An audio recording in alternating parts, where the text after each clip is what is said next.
Bonjour, j'espère que vous allez bien aujourd'hui.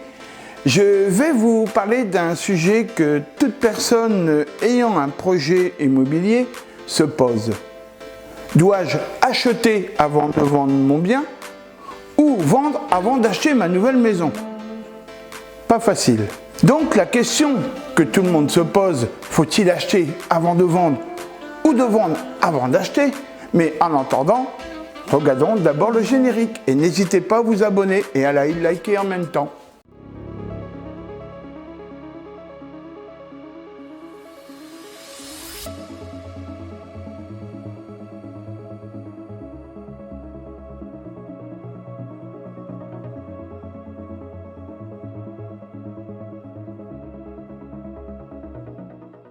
Si vous êtes propriétaire et que vous devez vendre pour financer votre futur achat, deux solutions s'offrent à vous. Soit vous vendez avant d'acheter, soit vous achetez avant de vendre. Difficile la réflexion, difficile. Dans ce cas, je vais vous aider à y voir un peu plus clair dans cette... Voilà, pas facile. Donc je vais vous montrer les avantages et les inconvénients. Eh bien voilà, j'ai envie de vous dire, j'ai la solution. Bah oui, effectivement, nous allons prendre la solution la plus simple. La première solution, c'est, à votre avis, d'acheter. La solution que l'on pense la plus simple. Mais attendons la suite.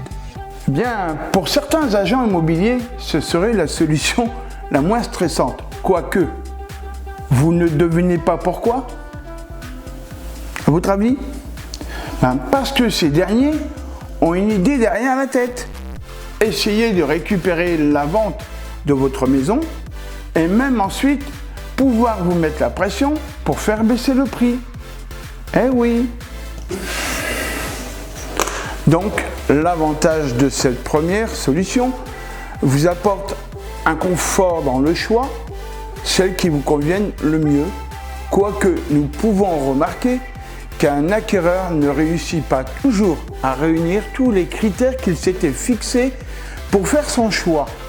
Par contre, si vous avez le coup de cœur, lors de votre offre d'achat, vous allez demander une condition suspensive de la vente de votre maison. Et ceci, le vendeur peut vous la refuser, car cela comporte trop de risques, car c'est une vente en cascade, que nous aurons l'occasion d'en parler lors d'une prochaine vidéo. Le vendeur peut vous demander de faire un pré-relais, qui est financé par 70% de la valeur estimée de votre bien, et cela va entraîner une incertitude sur le résultat avec un budget diminué. Attention! En cas de pré-relais, il va falloir vendre vite pour limiter le coût des intérêts relatifs à ce pré-relais. De plus, en cas d'offre d'achat multiple, le vendeur ne va pas vous considérer comme prioritaire et va choisir une offre d'achat avec un autre acquéreur sans condition suspensive de la vente de son bien. C'est tout à fait logique. Vous ne serez pas en position de force car vous serez obligé de vendre pour acheter et le vendeur pourra prendre une offre sans condition ailleurs.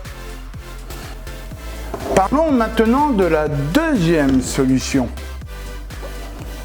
Puisque tout à l'heure, nous avons dit qu'il y en avait une. Donc nous sommes bien à la deuxième. J'espère que vous me suivez. Eh bien écoutez, la deuxième c'est de vendre avant d'acheter. Et pourquoi à votre avis? Vous êtes en position de force vis-à-vis du vendeur, puisque vous avez les financements, et en plus, ça peut vous permettre éventuellement de négocier le prix d'achat de votre maison. Évident, non? Étant plus confortable en financement, vous serez plus serein et détendu, quoique... Car il y aura peut-être 2 déménagements, mais pas sûr. Si votre bien est bien estimé et avec un bon marketing, la vente sera rapide. Nous en parlerons plus tard. Revoyons tout. Bon, premièrement, vendre avant d'acheter, c'est plus confortable et en position de force. Deuxièmement, acheter avant d'avoir vendu, c'est de passer à côté de la maison qui vous conviendrait peut-être le mieux. Je peux vous dire, la perle rare.